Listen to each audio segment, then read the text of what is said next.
Soy Fernando Díaz Villanueva. Hoy es 6 de mayo de 2019 y esto es La Contracrónica.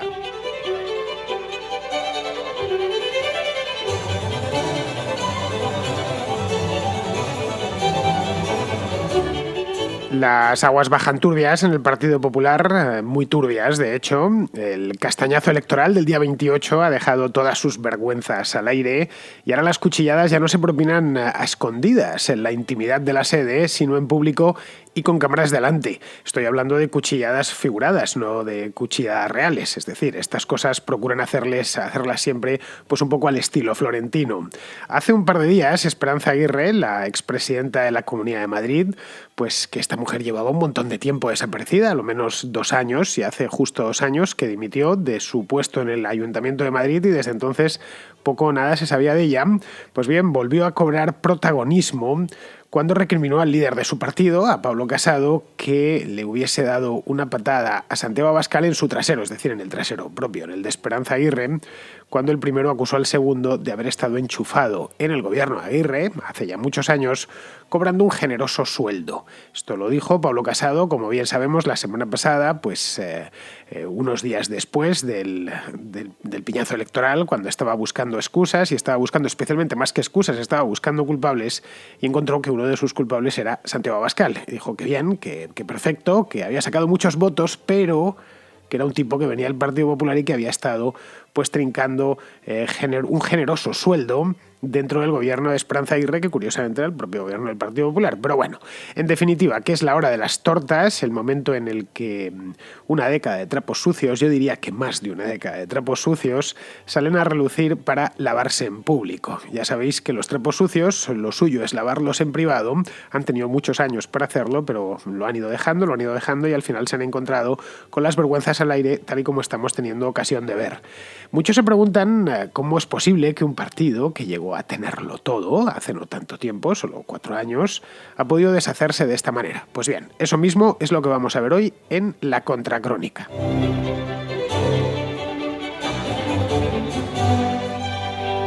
Os decía hace unos segundos que el PP había llegado a tenerlo todo. Y cuando digo todo, es todo. Hace solo 4 años, 4 años exactos, estamos a principios de mayo de 2019, pues en las vísperas de las elecciones regionales y municipales del año 2015, es decir, a 6 de mayo del año 2015, el PP gobernaba cómodamente en el Congreso de los Diputados, pero con una comodidad que ahora mismo les debe de parecer ciencia ficción. En aquel momento, os recuerdo el número por si se os ha olvidado ya, tenían 186 escaños en el Congreso de los Diputados. Este es el número de escaños que sacaron en las elecciones de 2011, que lejos quedan, pero a la vez que cerca, porque no es tanto tiempo, estamos hablando solo de 4 años. En el Senado su mayoría incluso era mayor, bastante mayor, era directamente apabullante. En las elecciones de 2011 obtuvo 136 senadores sobre los 208 que se elegían en la elección popular. Es decir, que consiguió llevarse el 65% del voto directo al Senado. Luego, aparte de eso, controlaba en aquel momento 34 capitales de provincia, incluidas pues la primera y la tercera ciudad del país, que son Madrid y Valencia. Barcelona no, en Barcelona nunca gobernaba el Partido Popular. Luego también gobernaba, si mal no recuerdo, Sevilla, gobernaba Málaga también, Málaga lo ha seguido gobernando. Luego las autonómicas había ganado en el año 2011, las elecciones de mayo de 2011, había ganado en 12 de las 13 comunidades en las que se celebraron elecciones.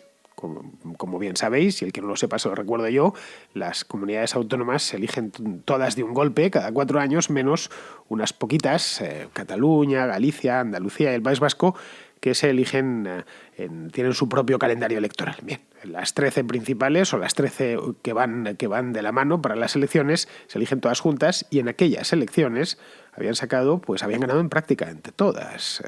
Pues disponía a placer de aquella, pues en administraciones menores, tipo los cabildos insulares o los consejos insulares en Baleares. También tenía el gobierno de Ceuta y de Melilla. Creo que no, es que fue así. Nunca antes el Partido Popular había gozado de tanto poder como en esa legislatura, la que fue del año 2011 a 2015. Este era el PP de hace no tanto. Es decir, ha pasado de hecho tan poco tiempo que parece que fue ayer. De hecho, algunos conservarán el mismo teléfono móvil de mayo del año 2015. No es broma, yo lo tengo. Yo encima de la mesa ahora mismo tengo el teléfono que tenía en aquel entonces, exactamente el mismo. Es cierto que en aquel momento lo tenía no recién comprado, pero estaba casi nuevecito, y ahora ya la batería me dura poco y menos. Y el móvil se lo cambia cada uno, se lo cambia la gente cada más tiempo, ¿no? Pero cada menos tiempo. Pero la ropa, por ejemplo, que es más tiempo, pues muchos seguirán con la misma ropa. No ha pasado nada de tiempo. En una palabra, que 4 años no son nada. Pues bien, ese mismo mes, en mayo de 2015, les llegó el primer aviso. Les vino a decir estas elecciones municipales y regionales del año 2015, de mayo, que su barco hacía aguas por todas partes. Pero en aquel momento no querían verlo. Recordemos, no os voy a sacar toda la hemeroteca porque no tengo el tiempo, pero en aquel momento era todo soberbia y todo chulería, hablando de los rivales que se habían presentado contra ellos, con unos aires y con una prepotencia que era la verdad insultante. Pues bien, en aquellas elecciones perdieron nada más y nada menos que el 30% de su representación municipal. En la España rural no se notó mucho, pero sí en la España urbana, en las grandes ciudades. De hecho, en aquellas elecciones perdieron Madrid, que la habían venido gobernando desde hacía, 25 años, perdieron Valencia también, perdieron Sevilla, por supuesto, que eran poco menos que las joyas de la corona del Partido Popular hasta ese momento. Luego perdieron, en las regionales, perdieron regiones como Valencia, que eran auténticos feudos del Partido Popular. Otras como Madrid estuvieron a punto de perderlas, y si no lo perdieron fue porque Ciudadanos corrió en su auxilio, y otras como Aragón, que habían tardado años en conquistar, pues no pudieron retenerla a raíz de aquellas elecciones. Aragón, después de muchos años, consiguieron hacerse con la autonomía en el año 2011 y en 2015 ya la habían perdido. Una parte considerable de sus votantes se quedaron en casa. Eso, más o menos, cualquiera que mire los números de aquellas elecciones lo tiene claro. Votó menos gente de la que suele votar a la derecha. Pero es que otros se fueron a Ciudadanos, que era un partido que en aquel entonces, llevaba ya ahí muchos años, pues casi una década desde que había sido fundado, allá por el año 2006, que es cuando fue fundado Ciudadanos, pero que no había salido de Cataluña hasta ese momento. Era un partido que tenía solo representación en Cataluña y tampoco demasiada. No sé si andaba por los 3 escaños, una cosa así, en las sucesivas elecciones catalanas. El de Albert Rivera y 2 más. Era un partido menor y que, por supuesto, hasta solo unos meses antes ni se sospechaba que iba a convertirse en un partido del tamaño que es hoy, y que ya se convirtió en aquel momento, en mayo de 2015. Pues bien, la cúpula del partido, recordemos la cúpula de la época en el partido, sorda sorda de no oír absolutamente nada, ensoberbecida, mirando todo como una amenaza, mirando todo como una especie de venganza que habían urdido contra ellos, un poco como están ahora, pero claro, en aquel entonces conservaban al menos el gobierno central. Bien, pues en aquel entonces se negaron en redondo a verlo. Era hacer la más mínima autocrítica. Era la culpa era de cualquier cosa. La culpa era de la crisis, que había sido muy dura y que, claro, el Partido Popular había tenido que enfrentarla con gran gallardía y había conseguido superarla exclusivamente gracias a sus decisiones. Había sido de la prensa, que les había tratado de manera canallesca, de algunos asuntillos menores de corrupción, asuntillos ante los que, por supuesto, estaban prestando atención y dando respuestas, o directamente la culpa era de los votantes, que no habían sabido reconocer la grandeza de Rajoy y de los suyos. Es decir, ni el propio Rajoy ni su escudera entonces, que era Soraya Sáenz de Santamaría, se dieron por enterados de lo que había sucedido. Estoy hablando de mayo de 2015. No sé, quizá pensaron que quizá no, seguro que pensaron eso, que los españoles iban a saber valorar la estabilidad y la supuestamente magistral gestión de la crisis económica que habían llevado a cabo y que les tenían que votar. Al final resultó que no le votaron en la medida en la que ellos pensaban que tenían que votarle. Bien, pues llegó entonces ese mismo año el segundo golpe. Esto fue en el mes de diciembre, recordadlo, el día en plenas Navidades, el día 20 de diciembre, y ahí el descalabro fue mayúsculo. Peor de lo que ellos hubiesen esperado en la peor de sus pesadillas. Perdieron la mayoría absoluta, por descontado, pero el castigo fue tremendo. Perdieron 63 escaños de una tacada. Y si no se terminaron de ir por el desagüe, fue a causa de que el PSOE se hundió en similar medida. El PSOE tuvo unos resultados pésimos en 2011 con Rubalcaba, pero los del 20 de diciembre de 2015 con Pedro Sánchez fueron incluso peores. El hecho es que en aquel momento yo creo que Rajoy no alcanzaba a entender. Esa es a toro pasado, claro, ha pasado ya un tiempo y las cosas se ven de una manera un poquitín más clara. Creo que no alcanzaba a entender cómo había sucedido aquello. Por la misma razón, ojo, por la que nunca comprendió por qué había ganado las elecciones de 2011. Ellos, desde que ganaron aquellas elecciones del 20N de 2011, pensaron que es que habían arrasado y que prácticamente toda España les había votado. Tenían 186 escaños, eso significa que tienes un apoyo mayoritario. Bien, el hecho es que no fue así. Estas elecciones se las había puesto en bandeja la hecatombe del PSOE de Rubalcaba. De hecho, habían aumentado muy poquito el número de votos, algo así como 500.000, una cosa así, a pesar de que el censo entre 2008 y 2011 había crecido 1 millón de habitantes, pero bueno, es decir, que ni siquiera se beneficiaron de la subida del censo. Pero en cambio quisieron creer que esa victoria se debía a sus propias fortalezas, cuando no era cierto. Hicieron la lectura equivocada de su propia victoria del año 2011. Fue más por ausencia al contrario que por fortaleza propia. Arriola, que se hizo el cálculo adecuado, Arriola era este mago demoscópico que tuvo durante muchos años a Millón Rajoy allí junto a él, en un despacho, junto a él, primero en Génova y después se lo llevó a Moncloa, pues se hizo el cálculo adecuado porque Arriola era malo, pero bueno, y seguirá siéndolo porque sigue vivo, pero de tonto no tenía un pelo.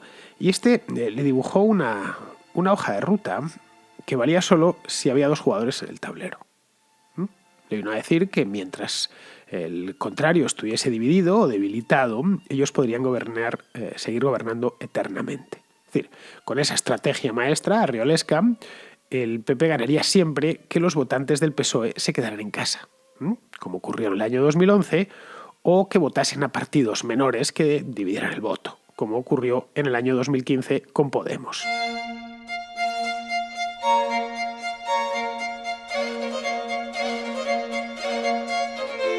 La pizarra de Arriola era aparentemente infalible. Y además se encargaban de hacérnosla ver, ¿no? Si no tenemos nada que temer, si podemos acudir a nuestros votantes con un látigo de 7 colas que nos van a seguir votando, algunos se quedarán en casa, los más intratables, pero el resto nos van a seguir votando, van a aguantar carros y carretas. Lo que les echemos, ya se sabe, la proverbial disciplina de los votantes de derechas, pero vamos, jamás, nunca en la vida van a votar a otros por miedo a dispersar el voto. Esto era la filosofía principal que movió a estos tipos durante años. Y durante años, hasta el año pasado, era la filosofía. No, aquí lo importante es a nosotros nos van a votar, aunque pongamos a un mono con unos platillos, van a seguirnos votando, mientras que mantengamos, pues de 1000 maneras, una de ellas teniendo o favoreciendo la irrupción de partidos competidores del PSOE, léase Podemos en el otro lado del espectro. Esa fue una de las maneras.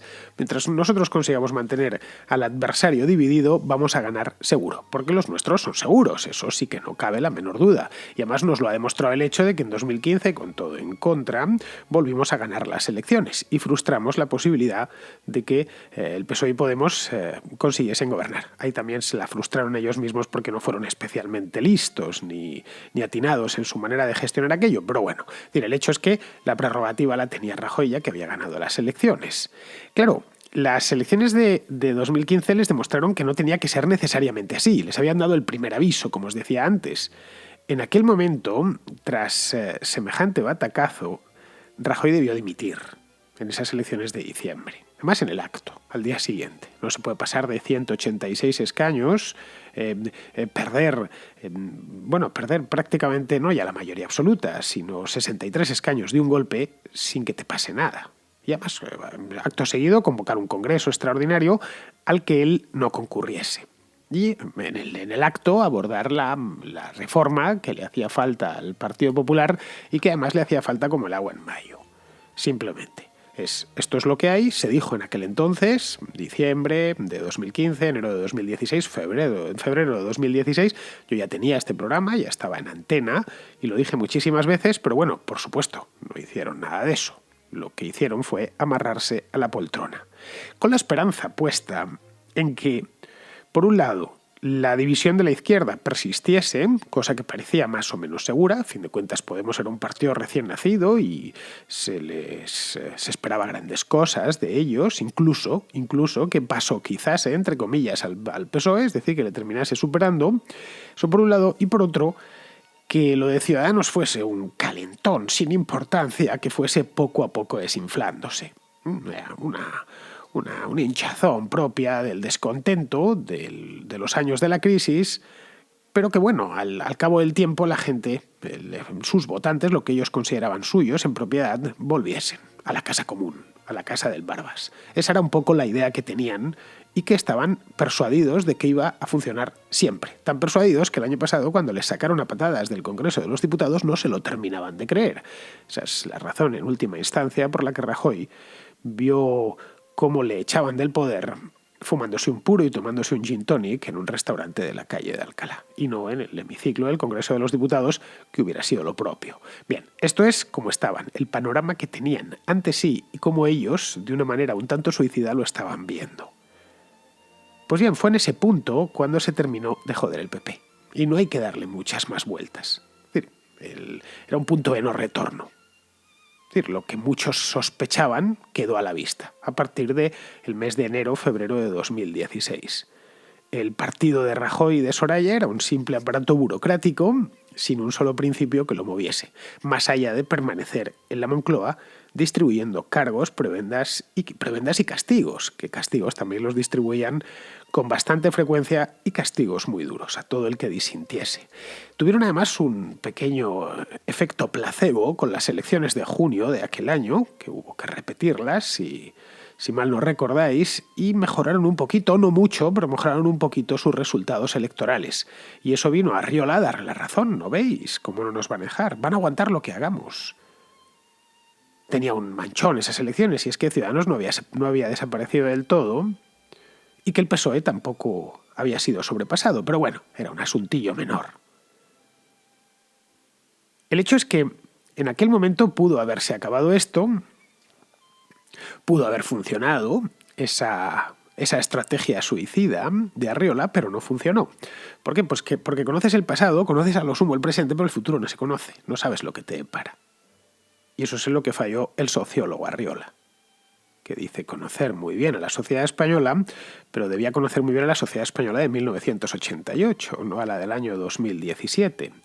¿Por qué? Pues porque faltaba en ese momento solo un cebador para que la insatisfacción del votante habitual del PP se transformase en algo así como esperanza movilizada. Ese cebador fue el desenlace final del procés catalán, en el mes de octubre del año 2017. En aquel momento, pues, todas las vergüenzas que habían quedado ocultas, que eran pocas, quedaron a la vista. Durante 6 años, Rajoy había dejado crecer el monstruo cuando no directamente lo había alimentado. Así es como lo interpretaron muchos de sus votantes. Esto no me estoy inventando nada, tenéis infinidad de entrevistas hechas en la calle, o habréis esta opinión y este hecho, más que una opinión, nos lo habrán dicho en multitud de ocasiones. Es decir, que la crisis en Cataluña se había incubado lentamente delante de los ojos de Rajoy y de su vicepresidenta sin que encontrasen motivo alguno de alarma. Y esto es lo que mucho votante le recriminó. Pero bueno, ¿cómo se ha llegado a esto? ¿Cómo es posible? Lleva usted, no acaba de llegar a la Moncloa. Lleva usted en la Moncloa desde el año 2011. Ha disfrutado además de una mayoría absoluta como nadie, a excepción de Felipe González, ha tenido en España. Y lo que nos encontramos es que el presidente de la comunidad autónoma más importante del país está fugado en Bruselas. Y ha decidido pisotear todas las leyes posibles.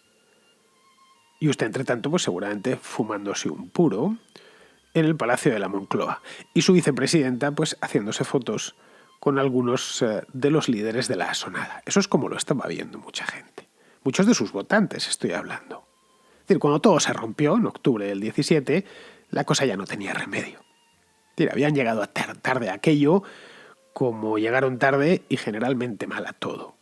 Es decir, en el fondo, sí, esto es básicamente lo que yo vengo diciendo desde hace años. Son 2 oficiales, Rajoy y Soraya, eran y siguen siendo 2 oficiales de un registro que esperan acontecimientos con la firme creencia de que todo se arregla con asignaciones del presupuesto, nada más. ¿Es que hace falta dinero? Bueno, total, el dinero no es nuestro, pues lo entregamos donde haga falta.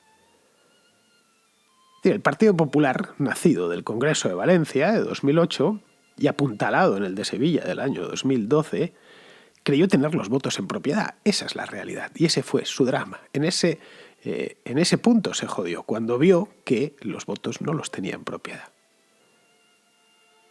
En base además a la posesión de unas simples siglas y a lo que ellos consideraban que habían sido los buenos años de José María Aznar.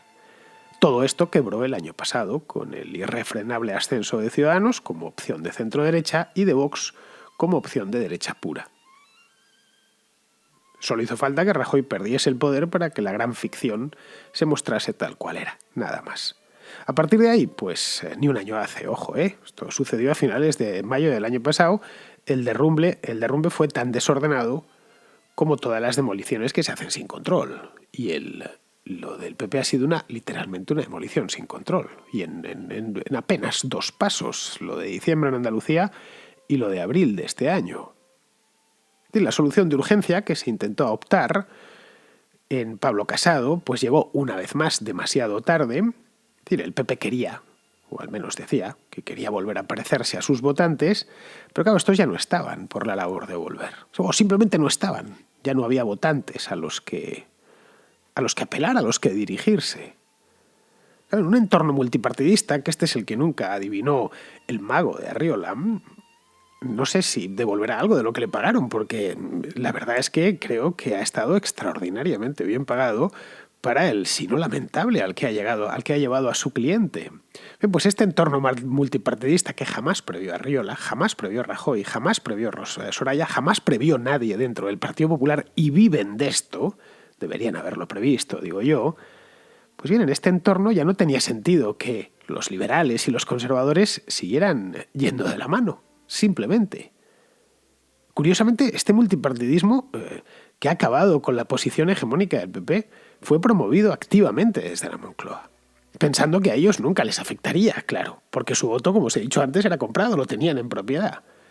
Es decir, nunca les surgiría un partido a la derecha, nunca tendrían que pelear el centro.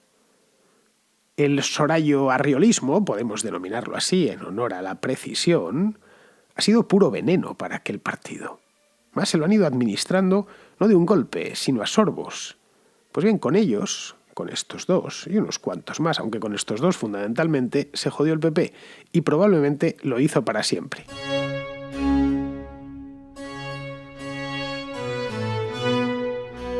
Vamos con las llamadas de los oyentes. Empezamos con Alfonso, que es un oyente de Valencia, que tiene una cuestión sobre las pasadas elecciones y más concretamente sobre un tema del que me habéis preguntado ya varios, y es esto del Senado. Ya sé que has hecho tu análisis sobre la situación política del presidente, pero bueno, por otro lado hay otra cuestión que creo que queda en el tintero y sobre la que me encantaría que me arrojas alguna aclaración, alguna luz, porque yo no termino de entenderla. Es sobre el resultado que han obtenido en la Cámara Alta, en el Senado, los grupos políticos Unidas Podemos y Vox.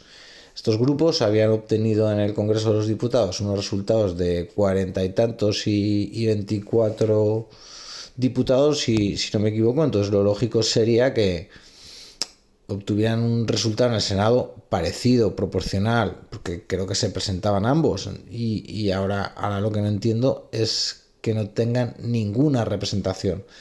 No sé, sé que ha habido diferentes estrategias que ha utilizado la gente en estas elecciones, del 1+1+1 para el Senado y otras tantas que hayan podido darse, pero bueno, no. Ninguna de ellas, ninguna hipótesis me ayuda a entender este fenómeno. A ver si puedes darme alguna pista de cómo ha sido así esto. Muchas gracias, Fernando. Pues mira, Alfonso, el Senado se elige de una manera peculiar, que no todo el mundo entiende bastante bien. De hecho, te tienes que sentar a estudiarlo y clavar un poco de codos porque la manera en la que se elige el Senado de España es complejo. De entrada, el Senado se forma por doble procedimiento, como supongo que sabréis todos o casi todos. Una parte de la Cámara es por sufragio universal y otra por designación de los parlamentos autonómicos. Eso para empezar. Es decir, no todo el Senado, creo que salen solo 208 senadores, salen de las elecciones, proviene del voto. Una parte considerable, son 60 o 70, entra por las comunidades autónomas. Esa parte además es variable porque va atada a la población. Bien, a partir de aquí empiezan las complicaciones. Cada provincia peninsular envía 4 senadores. Las islas grandes, es decir, Mallorca, Tenerife y Gran Canaria, envían 3, grandes de tamaño y grandes de población, se entiende, porque Fuerteventura creo que es la más grande de las Canarias, pero no envía 3. Ya luego el resto de islas, a excepción de Formentera, envían 1. Digo a excepción de Formentera porque tanto Ibiza como Formentera envían entre las dos 1. Me consta que hay un movimiento en Formentera que está pidiendo desde hace años que pueda esta isla tan pequeñita y a la vez tan bonita pues enviar su propio senador. Y luego Ceuta y Melilla envían otros 2 cada una de las ciudades. Bien. Esto es lo que se elige, bueno, así es como se elige. Como veis, es una cosa muy territorial, está muy concebida en el territorio más que en la población, porque Madrid pues manda 4 senadores igual que Soria, o igual que Teruel. Bien, se eligen por sistema mayoritario plurinominal. Es decir, se puede votar hasta 3, no hay más, habréis visto las papeletas. Los candidatos, no las listas, se presentan candidatos dentro de una lista, pero los candidatos más votados se hacen con el escaño. Punto, no hay más, de manera mayoritaria. Entonces, la pregunta sería, ¿por qué ganó el PSOE? Pues muy simple, porque el voto de la derecha estaba dividido y no hay que darle más vueltas. Hubiese pasado lo mismo haciendo el famoso 1-1-1, que andaban muchos predicándolo los días anteriores, o repicando el voto del Congreso, es decir, los que votaron al PP, pues votando a los 3 del PP, los que votaron a Ciudadanos a los 3 de Ciudadanos y los que votaron a Vox a los 3 de Vox. Hubiera pasado lo mismo o algo muy similar. Simplemente había más candidatos en el bloque de derecha, es decir, había 9 candidatos que en el bloque de izquierdas. Pues hoy Podemos que había 6 candidatos, 3 cada uno. Es decir, quizá debieron presentar a 3 candidatos. Y con esto lo hubieran resuelto y no andar con lo del 1-1-1. Claro, como es mayoritario, con que tengas un voto más, basta. Simplemente, o reduces el número de candidatos en el momento en que presentas muchos, ya lo tienes complicado. La otra parte del Senado, la regional, digamos, son unos 60 o 70, los designan los parlamentos autonómicos a razón de un senador por comunidad autónoma, uno fijo, es decir, 17 comunidades autónomas, y uno extra por cada millón de habitantes, atendiendo a un criterio de representación mayoritaria atenuada, es decir, que prima a los partidos más votados de cada comunidad autónoma. Como ves, es un sistema bastante complejo que favorece la concentración y que castiga la dispersión. Por eso el PP ha pasado de 130 senadores electos a 56, creo, o 55, menos de la mitad de los que tenía. Así que si no quieren que les vuelva a pasar, que se dejen de vainas y que pacten 3 nombres de compromisos si es que quieren llegar a ellos. Y si no quieren llegar a ellos, pues tampoco pasa nada. Lo único que tienen que asumir que en el Senado van a ser minoritarios porque es un sistema mayoritario. El que más votos tenga es el que consigue el escaño. Bien, vamos ahora con Ricardo, que nos trae un asunto de Venezuela. Los periódicos importantes de España, El Mundo y El País, y alguno más, ya se han hecho eco de la noticia de que un tribunal en Venezuela ha ordenado la detención de Leopoldo López. Sin embargo, el periódico de los comunistas, El Diario.es, todavía no ha sacado ningún titular al respecto. Es algo sorprendente. Lo segundo que te quería comentar es que Pedro Sánchez tiene las mismas convicciones democráticas que Zapatero, es decir, absolutamente ninguna, lo cual lo va a dejar en evidencia muy pronto, de cara a las próximas elecciones del 26 de mayo. Un saludo y muchas gracias. Pues sí, Ricardo, han ordenado detener a Leopoldo López, pero claro, no pueden allanar la residencia del embajador español aunque no haya pedido asilo político, porque eso sería pues un casus belli o algo así. Imaginaos el espectáculo, si entra la Guardia Nacional Bolivariana en la residencia del embajador de España, allana, eso es un espacio extraterritorial, lógicamente, tanto la residencia como la propia embajada. Así que bueno, ya veremos cuánto aguanta Sánchez sin entregarle, él tiene la última palabra. Si lo hace, pues todos sabemos digamos que se buscará un buen problema. Si no lo hace, también se buscará problemas, al menos con el gobierno de Venezuela y, por supuesto, con sus hipotéticos socios de gobierno en España, que son los de Podemos, que amistan, y estos días hemos tenido ocasión de comprobarlo una vez más, con el gobierno bolivariano. Y luego, respecto a sus convicciones, que dices que no tiene convicciones democráticas de ningún tipo, a ver, no tiene convicciones de nada. Pedro Sánchez absolutamente de nada, salvo las de permanecer en el poder a cualquier coste. Hará lo que tenga que hacer en función de sus intereses políticos, es decir, no de parámetros morales. En general, no les juzgues por parámetros morales a los políticos, algunos se encargan de fingirlos, este ni siquiera eso. Bien, vamos con otro oyente, este es Juan Antonio, que es un patrono de Castellón, que tiene una petición que, adelanto ya, no voy a poder atender.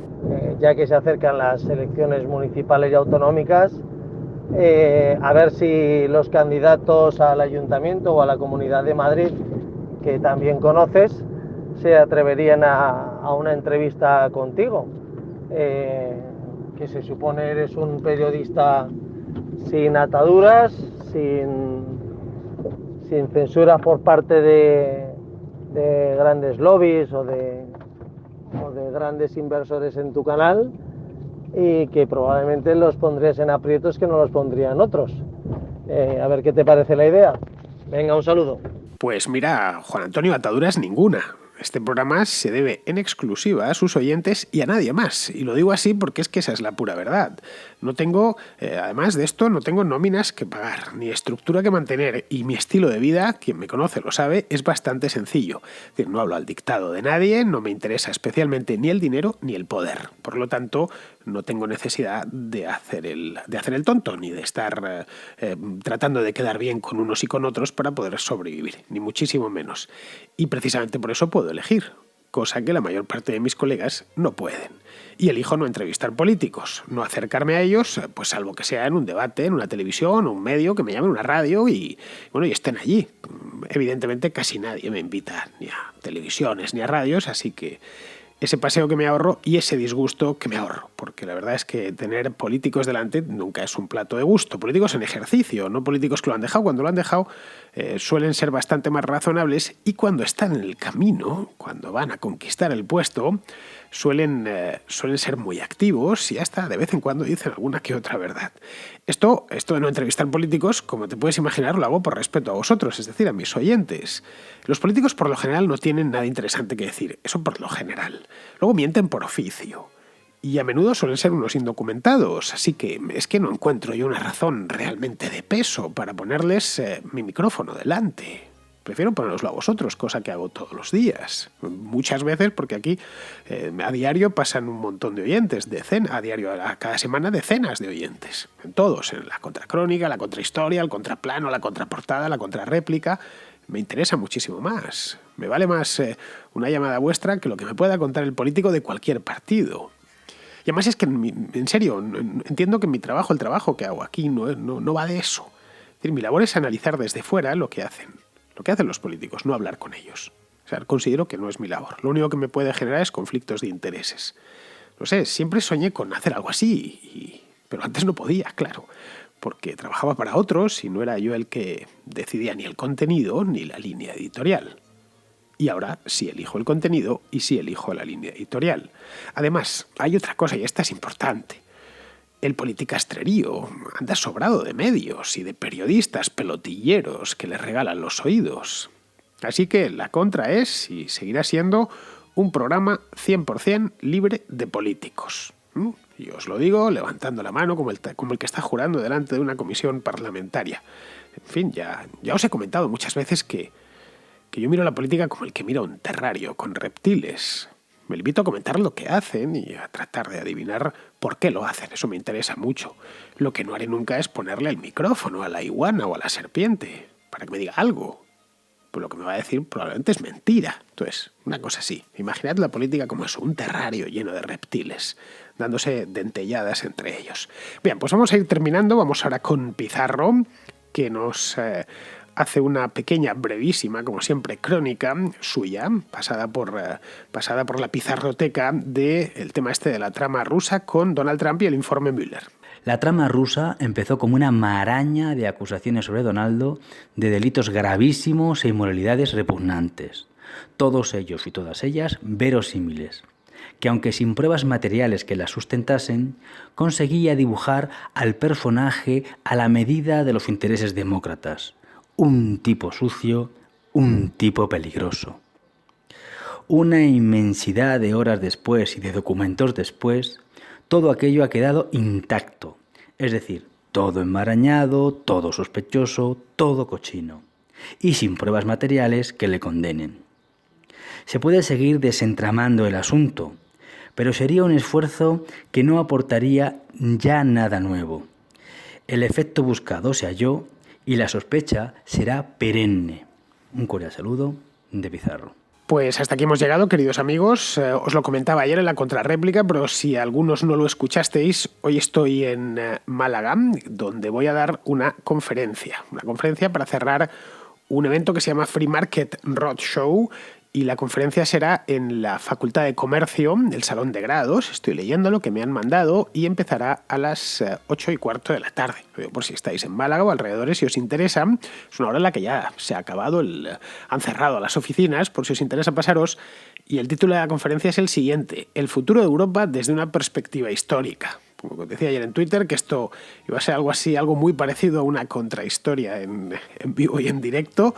Así que ya sabéis, ahí estaré. Luego, respecto a la contra, pues el tema es que no sé si podré hacerla. Yo voy a hacer todo lo posible por poder grabar el programa, pero vamos, si no puedo, por la razón que sea, porque no tengo conexión a internet, en fin, pues en ese caso nos escucharemos un día más tarde. Si no, ya sabéis, si puedo, y repito, haré todo lo que esté en mi mano para que haya contracrónica, pues en este caso contracrónica del martes, lo haré porque sabéis que lo que más me gusta del mundo es hacer la contra. Muy bien, yo por si acaso me despido de vosotros, hasta mañana.